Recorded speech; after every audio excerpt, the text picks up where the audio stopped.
खानू लास्ट जो 24 से 36 घंटे हैं इनमें खत्ते में जंग बहुत तेज हो गई है। और इस वक्त जो ताज़ा मनाजिर आए हैं रात के जिस पहर में आखिरी पहर में मैं ये वीडियो रिकॉर्ड कर रहा हूँ, तो अब जो मनाजिर आए हैं इसराइल से वो बहुत खौफनाक है। ईरान ने अब तक का सबसे बड़ा फिजाई हमला किया है इसराइल के ऊपर। और यानी इस हमले को आप ये कह सकते हैं कि शायद शुरू के दिनों में जब इसराइल का एयर डिफेंस सिस्टम ठीक से काम कर रहा था उस वक्त शायद इस लेवल का हमला किया गया हो जितना बड़ा हमला अब किया गया है। इससे पहले इसराइल की जमीन से मिसाइल इस तरह नहीं टकराते थे जैसे अब टकरा रहे हैं। जिस तरीके से क्लस्टर बम गिर रहे हैं, जिस तरीके से मिसाइल टकरा रहे हैं, बहुत बड़ा नुकसान हुआ इसराइल का।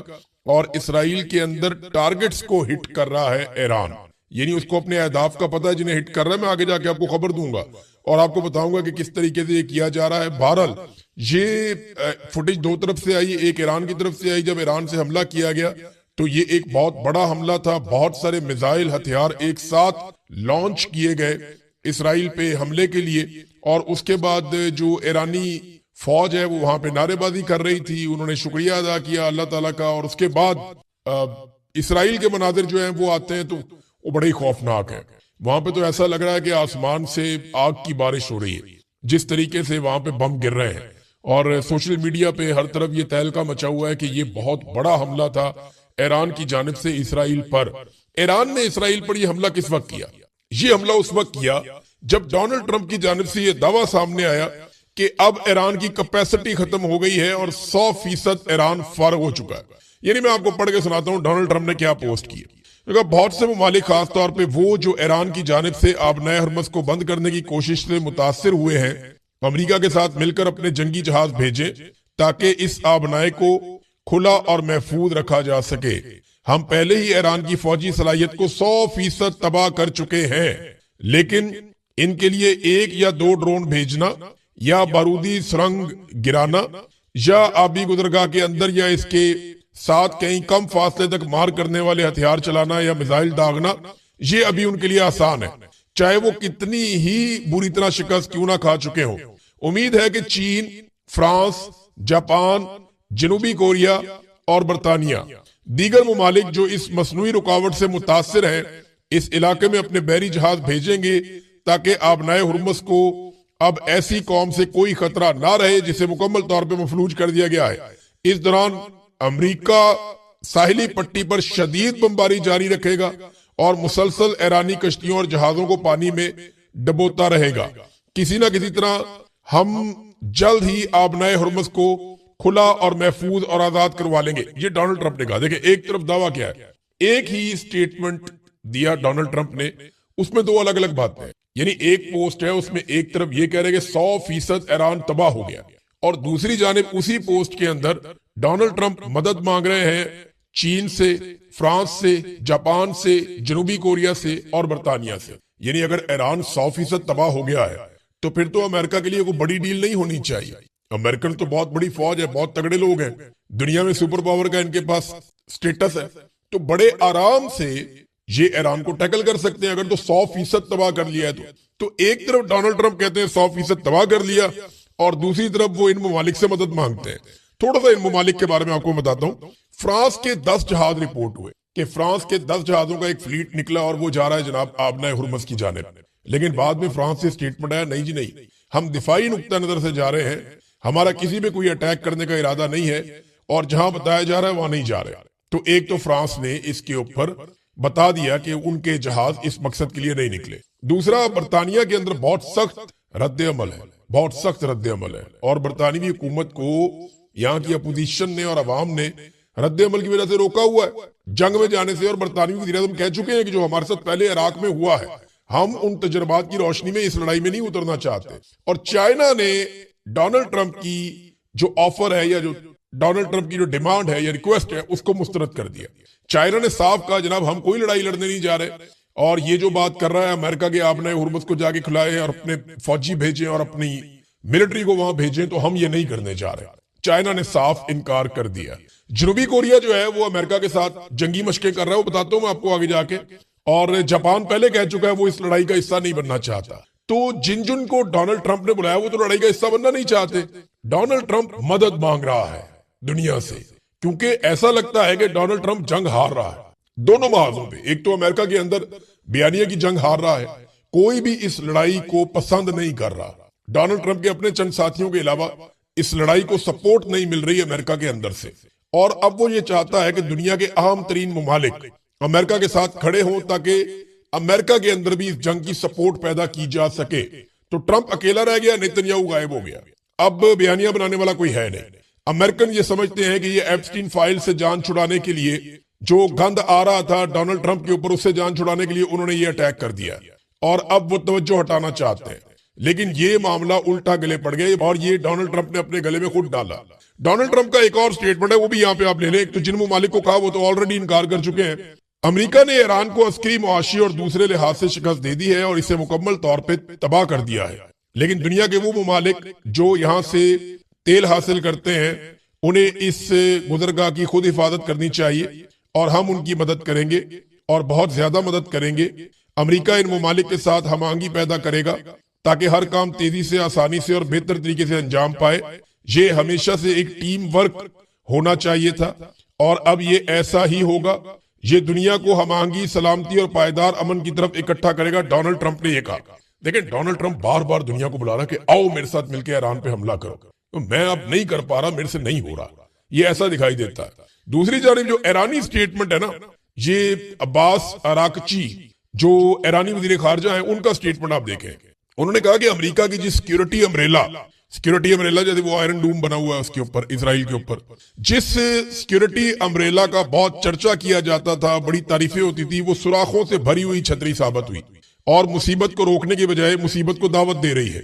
अमेरिका अब दूसरों से, यहां तक कि चीन से भी भीख मांग रहा है कि वो आबनाए हुर्मुज़ को महफूज बनाने में उसकी मदद करे। ये आगे से ताने आ रहे हैं ईरान की जानिब से।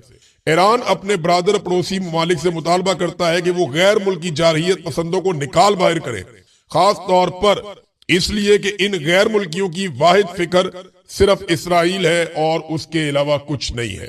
अब नाजरीन ने एक और भी वार्निंग दी है ईरान ने इस खित्ते के अंदर, और ये बहुत अहम है और ये रिपोर्ट हुई है। और रिपोर्ट ये हुई है कि पासदाराने इनकलाब यानी ईरान की जो फोर्स है, उसने खित्ते में मौजूद बड़ी अमेरिकी कंपनियों को इलाका खाली करने के लिए तंबीह कर दी है और वार्निंग जारी कर दी है कि इलाका खाली कर दें, और साथ में एक लिस्ट जारी की है जिसमें उन कंपनियों के नाम है और साथ में वो इलाके लिखे हुए, उनके एड्रेस लिखे हुए, यहाँ पे कंपनियां में पता है, हम इन्हें मार सकते हैं, फौरन खाली करो इसको। तो जो उन्होंने नाम लिए हैं, उन्होंने कहा जी हम अमेरिकी हुकूमत को तंबीह करते हैं कि वो खित्ते से तमाम अमेरिकी सनतों को निकाल ले। हम इन सनती कारखानों के करीब रहने वाले लोगों से जिनमें अमेरिकियों के शेयर हैं, दरखास्त करते हैं कि वो इन इलाकों को छोड़ दें ताकि इन्हें कोई नुकसान ना पहुंचे।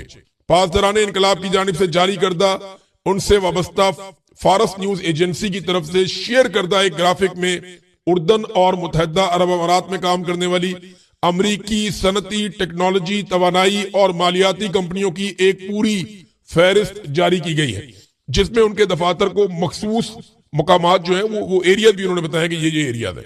अब ये कौन सी बड़ी बड़ी कंपनी है? लॉकहीड मार्टिन, ये बहुत बड़ी कंपनी है, ये हथियार भी बनाती है, दुनिया में जहाज भी बनाती है, मिलिट्री के हवाले से बहुत काम करती है। अबू धाबी में है, ग्लोबल मार्केट में इसका ऑफिस है, देखें उनको पता है कहाँ पे है, क्या है। ये बोइंग का जो ऑफिस है वो ओमान डिप्लोमेटिक एरिया में है, यानी दुबई साउथ एविएशन डिस्ट्रिक्ट में। माइक्रोसॉफ्ट और उसका दफ्तर उन्होंने लिखा हुआ है, फिर ओरेकल और उसका दफ्तर उन्होंने लिखा हुआ है एड्रेस, फिर एक्सन मोबिल, फिर सिटी ग्रुप, फिर अमेजॉन वेब सर्विसेज, फिर NSO Group, KKR, gate village, इसका भी एड्रेस लिखा हुआ है, बोस्टन कंसल्टेंट ग्रुप, इसका भी एड्रेस लिखा हुआ है, और बहुत सारी कंपनियों का उन्होंने पूरा दिया हुआ है, एक लंबा चौड़ा नाम लिखे हैं अमेरिकन कंपनियों के या जिनमें अमेरिकन के शेयर है। साथ उन्होंने बताया जनाब ये इनके एड्रेस है, हम इनको मारेंगे, यहां से निकल जाओ फौरन, और इसके आसपास भी कोई ना जाए। ये ईरान कर रहा है। अच्छा, ईरान के हमलों के हवाले से ना एक बड़ी इंटरेस्टिंग खबर है मेरे पास। खबर यह है कि ईरान ने इसराइली रहनुमाओं, इसराइली वज़रा, उनके कमांडरों, उनके पायलट्स और खुफिया एजेंसी के अफसरान के मखसूस पते मालूम करके उन पे हमले शुरू कर दिए। यानी ईरान को एग्जैक्टली पता है कौन कौन किधर किधर है, और उनके एड्रेसेस के ऊपर हमले शुरू कर दिए और उनके घरों को ढूंढ ढूंढ कर निशाने लगाए जा रहे हैं। पहली बात, ईरान ने इसराइल के अंदर शिकार करना शुरू कर दिया है और तेल अल बैब में लोग सदमे में हैं लोग अपनी जान बचाते फिर रहे हैं। और ये खबर मैं नहीं दे रहा आपको, ये खबर आपको स्प्रिंटर प्रेस की पोस्ट के अंदर मिल रही है और ये आलमी सतह के ऊपर खबर छपी है। वो बता रहे हैं बहुत से रिजीम के लोग छुपने पर मजबूर हैं जो इस वक्त हुकूमत का या सिस्टम का हिस्सा है। और इसराइल ने ये तवक्को कभी नहीं की थी कि ईरान के पास ऐसी सलाहियतें मौजूद हैं। अब वो बहुत हैरान है। ईरान ने पूरा एतमाद अंदाज में पीछे मुड़कर देखे बगैर कार्रवाइयां शुरू की हुई है। एक सवाल ये पैदा होता है कि ईरान को ये सलाहियतें किसने फराहम की हैं और वो कैसे इतनी जबरदस्त नेविगेशन और डिजिटल इंटेलिजेंस हासिल कर रहे हैं, कौन उन्हें दे रहा है और किस तरह ईरान ढूंढ ढूंढ कर इसराइलियों को या उनके अहम लोगों को निशाना बना रहा है। ये बहुत इंपॉर्टेंट है। साबिक अमरीकी दिफाई ओहदेदार है, बहुत इंपॉर्टेंट आदमी, उसने इस बात का एतराफ किया है कि ईरान मुनज्जम तरीके से इसराइली फौजी बुनियादी ढांचे को तबाह कर रहा है। थार्ड रेडार्स को अंधा कर दिया है और यूनिट 8200 को निशाना बना रहा है। अमेरिका और इसराइल के बरक्स ईरान सख्ती से इखलाकी मेयारात पर अमल पैरा है और शहरियों पर बमबारी करने से इनकार कर रहा है। ये अमेरिकन भी मान रहे हैं कि अमेरिका और इसराइल जो है वो सिविलियंस के ऊपर अटैक करते हैं, जबकि ईरान सिविलियंस पे अटैक नहीं कर रहा, वो सिर्फ अपने अहदाफ को चुनकर निशाना बना रहा है। और ये ईरान के बदतरीन दुश्मन कह रहे हैं, ईरान नहीं कह रहा। अब यहां पे एक चीज मैं आपको बताता हूं कि जुमे के रोज, यानी आज से 2 दिन पहले, आज एतवार है तो आज आप देख रहे हैं 19 ऐसे लोगों को कत्ल किया गया इसराइल की जानिब से लबनान में जो तिब्बी अमले के लोग थे। यानी ये तिब्बी इमदाद फराहम कर रहे थे और तिब्बी अमले के वर्कर थे। तो इनको 19 लोगों को शहीद किया और इसराइल ने इशारा दिया कि वो लबनान में एम्बुलेंसों पे और तिब्बी तनसीबात को निशाना बनाना जारी रखेगा।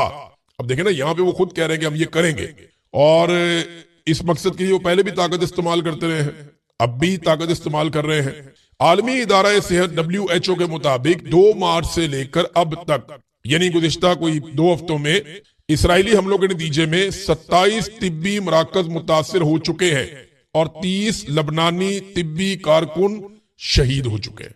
आप अंदाजा करें कि एक तरफ इस तरीके से अटैक किया जाता है, इंसानी हकूक की धज्जियां उड़ाई जाती हैं, और दूसरी तरफ ये किया जाता है कि वो कोशिश कर रहे हैं कि सिर्फ दिफाई नुक्ता नजर से इसराइल को या अमेरिका को नुकसान पहुंचाया जाए। अब इसमें ना एक स्टेटमेंट ईरान की जानिब से आया और गिले वाला स्टेटमेंट है। ईरान ये कहता है कि जनाब अक़वाम मुत्तहिदा में हमारे खिलाफ मजम्मत हो रही है, जबकि हम जवाबी कार्रवाई कर रहे हैं और फौजी अड्डों को निशाना बना रहे हैं, जबकि हमारे ऊपर जारियत करने वाले अमेरिका और इसराइल की मजम्मत नहीं हो रही, जिन्होंने हमले में पहल की और जिन्होंने जंग को शुरू किया और जिन्होंने हमारे बहुत सारे सिविलियन को मारा और बच्चियों को शहीद किया, बहुत छोटी बच्चियों को। अब ईरानी वजीर खारजा ने जब ये एतराज किया या ये गिला किया तो ये गिला दुरुस्त दिखाई देता है, लेकिन अक़वाम मुत्तहिदा में क्योंकि वीटो का एक इख्तियार मौजूद है और उसको कोई भी इस्तेमाल कर सकता है, अमेरिका, रशिया, चाइना, बाकी मुल्क भी इस्तेमाल करते हैं, बरतानिया, तो ये वीटो की पावर इस्तेमाल करके वो किसी भी करारदाद को डाउन कर देते हैं, डस्टबिन में फेंकवा देते हैं और उसकी फिर हैसियत रहती नहीं है। नाज़रीन, ईरान ने एक और इल्जाम लगाया। ईरान ने कहा जनाब कि जो हमारे ऊपर अटैक हुआ था, ये जो खारग के ऊपर एक अटैक हुआ जजीरे पे, जहां से ईरान का 90% 80% उनका तेल सप्लाई होता है, दुनिया को जाता है, उनके लिए बहुत इंपॉर्टेंट है तेल की तनसीबात के हवाले से, वहां अमेरिका ने अटैक किया था, डोनाल्ड ट्रंप ने उसको अनाउंस किया था। ईरान ने इल्जाम लगाया कि हमारे ऊपर जो अटैक हुआ इसमें रॉकेट मारे गए थे और ये रॉकेट रियासुल खैमा, यानी ये यूएई का एक एरिया है, रियासुल खैमा, यहां से और दुबई से ये रॉकेट मारे गए हैं। ये ईरानी वजीर खारजा का बयान है, जबकि यूएई ने इस स्टेटमेंट को मुस्तरद कर दिया। उन्होंने कहा जी ऐसी कोई बात नहीं है। दूसरी जानिब ईरान ने यूक्रेन को भी एक वार्निंग जारी कर दी है कि अगर यूक्रेन ने इसराइल को ड्रोन दिए और ड्रोन देकर इसराइल की मदद की तो फिर ईरान के पास ये जायज होगा और यूक्रेन ईरान का जायज हदफ बन जाएगा। हम यूक्रेन के ऊपर अटैक कर सकेंगे और हमारा ये हक होगा कि हम बदले में यूक्रेन के ऊपर हमला करें। देखिए ना, यूक्रेन के साथ पहले ही रशिया की जंग चल रही है, अगर ईरान भी यहां से अटैक करेगा तो यूक्रेन के लिए प्रॉब्लम बढ़ जाएगा और यूक्रेन को 2 महाजों पे लड़ना पड़ेगा। अब यूक्रेन ने यह सोचना है कि उसने कितने ड्रोन किसको फराहम करने हैं, अमेरिका ने तो उनसे मांगे, देखते हैं क्या होगा। नाज़रीन, एक और बड़ी इंपॉर्टेंट डेवलपमेंट जो है ना, वो इस रीजन से आबनाए हुर्मत में तो जंग चल रही है। डोनाल्ड ट्रंप के लिए सबसे ज्यादा शर्मिंदगी की बात यह है कि समंदर का एक रास्ता है, एक तरफ डोनाल्ड ट्रंप बैठा है, इसराइल बैठा है, अमेरिका के इत्तेहादी अरब ममालिक बैठे हैं और एक तरफ अकेला ईरान है। ईरान ने वो रास्ता बंद कर दिया, ये सारे मिलकर खुलवा नहीं पा रहे और डोनाल्ड ट्रंप पूरी दुनिया को आवाजें दे रहा है कि आगे इसको खोलो। अब आबनाए हुर्मस अगर जंग बंदी के बाद खुलती है तो डोनाल्ड ट्रंप की कोई इज्जत नहीं बचेगी। और अगर इस वक्त डोनाल्ड ट्रंप जंग बंद करके वापस चला जाता है, चाहे जीतने की अनाउंसमेंट करके वापस चला जाए, डोनाल्ड ट्रंप का सौदा कोई नहीं खरीदेगा, डोनाल्ड ट्रंप की बात कोई नहीं मानेगा। उसके लिए सिचुएशन बहुत परेशान कुन है। लेकिन इस रीजन से हजारों मील दूर एक और एरिया है, और वो मैं बात कर रहा हूं शुमाली कोरिया की। शुमाली कोरिया में दो लोग बहुत इंपॉर्टेंट हैं, एक किम जोंग उन और एक उनकी बहन किम यो जोंग। ये दोनों बहुत इंपॉर्टेंट हैं। इनकी बहन के स्टेटमेंट को भी बहुत अहमियत दी जाती है। तो किम जोंग उन ने कहा कि हम जंग नहीं चाहते, लेकिन हम जंग को अवॉइड भी नहीं करना चाहते। यानी हमारा कोई इरादा नहीं, अगर जंग मुसल्लत की गई हम लड़ना भी चाहते हैं फिर, यानी जंग को अवॉइड करने का हमारा कोई इरादा नहीं है, लेकिन हम जंग लड़ना नहीं चाहते। अमेरिका ने हमला करके बेशर्मी की है, ये गैर कानूनी जारहियत है, इसको ये करार दिया किम जोंग उन ने। जबकि उनकी जो बहन है किम यो जोंग, उन्होंने कहा कि अमेरिका और साउथ कोरिया की जंगी मुश्कों के खौफनाक नताइज बरामद होंगे, ये वार्निंग दी उन्होंने। ये अभी अमेरिका और जनूबी कोरिया वहां पे जंगी मशके कर रहे हैं, जिसपे 10 मिसाइल मारे हैं किम जोंग उन ने, और उन मिसाइलों को इंटरसेप्ट नहीं कर सका अमेरिका या जनूबी कोरिया। जनूबी कोरिया और शुमाली कोरिया में लड़ाई रहती है ना, और शुमाली कोरिया की लड़ाई जापान के साथ भी रहती है, तो इसलिए अमेरिका ने वहां पे एयर डिफेंस सिस्टम लगाए हुए हैं। वो एयर डिफेंस सिस्टम निकाल के वहां से ले गया अमेरिका, इसराइल को बचाने के लिए। मिडिल ईस्ट के अंदर उनको जरूरत है। तो अब यहां पे उन्होंने जब मिसाइल मारे तो वो इंटरसेप्ट नहीं हुए, और अब किम जोंग उनको ये पता है कि वो जो भी मिसाइल मारेगा ये फिजा उसके लिए खाली है। ये माहौल बन गया वहां, तो वो धमकी शमकी भी उन्होंने लगा दी है। और ये उनकी बहन ने भी कह दिया है कि अमेरिका और साउथ कोरिया की जंगी मशकों के बड़े खौफनाक नताइज हो सकते हैं। ये एक तरह की वार्निंग उन्होंने जारी की है। नाज़रीन, अमेरिका ने बड़े बड़े मुल्कों से मदद मांगी, वो तो बड़ी दूर की बात है। स्विट्जरलैंड जैसा एक छोटा सा मुल्क यूरोप के बीच में है, कोई इतना बड़ा तगड़ा मुल्क भी नहीं है। स्विट्जरलैंड ने 2 अमेरिकी फौजी जहाजों को या परवाजों को अपनी फिजाई हुदूद के इस्तेमाल की इजाजत देने से इनकार कर दिया। अब आप अंदाजा करें कि अमेरिका की हालत इस वक्त क्या बन चुकी है कि स्विट्जरलैंड जैसा एक मुल्क वो मना कर रहा है, नहीं जी आप तैयारे यहां से नहीं गुजार सकते। एक और नाज़रीन, आपको मैंने बताया था प्रोफेसर जियांग के बारे में। ये चाइना के एक प्रोफेसर हैं जो कैनेडियन नेशनल है। इन्होंने पहले कुछ पेशन गोइयां की थी जो बिल्कुल ठीक साबित हुई। अब इन्होंने 3 पेशन गोइयां मौजूदा हालात में की हैं। एक, उन्होंने कहा कि अमेरिका ईरान के खिलाफ एटमी हथियार इस्तेमाल नहीं करेगा। देखिए, ये अगर जब भी करेगा ना तो इसराइल करेगा, अमेरिका नहीं करेगा, ये मुझे भी अंदाजा है। उन्होंने कहा जी अमेरिका ये हथियार इस्तेमाल नहीं करेगा, एटमी हथियार। दूसरा, उन्होंने कहा कि ईरान में अमेरिकी फौजें दाखिल होंगी। अब उन्हें यह लगता है कि कैलकुलेशन ये बन गई है कि डोनाल्ड ट्रंप के लिए पीछे हटना अब मौत है और आगे बढ़ना वैसे ही मौत है, तो वो इसको लिंगर ऑन करने के लिए अपनी फौज दाखिल करके कोशिश करेगा कि आहिस्ता आहिस्ता उसका फैसला मकबूल हो जाए।